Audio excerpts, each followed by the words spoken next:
as long as unaishi kwenye dunia ni vizuri ukajifunza vitu mbalimbali. Siku moja nilikuwa najifunza vitu, nikawa najaribu kufanya uchunguzi binafsi, nikagundua kwamba ukweli lazima tujifunze kila kitu kwenye dunia.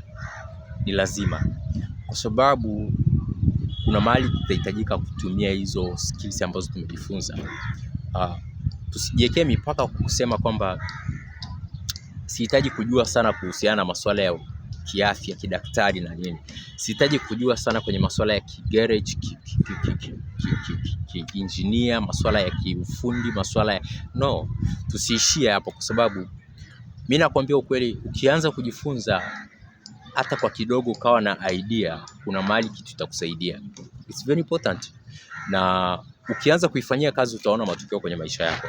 So nataka nikwambie, ni vizuri tukajifunza kila kitu kwenye maisha, as long as ni kitu ambacho kiko kwa ajili ya kujenga.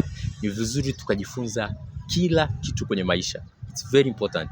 Kwa hiyo usijiwekee mipaka kwenye akili yako ya kwamba mimi nitaishia hapa, mimi nitajua mpaka hapa, alafu huku the rest kuna wengine wanajua, haina shida. No, vizuri ni pale ambapo utakapoamua kujua na kujifunza everything in life, na itakusaidia. Nikutakia wakati mwema, uwe na siku njema.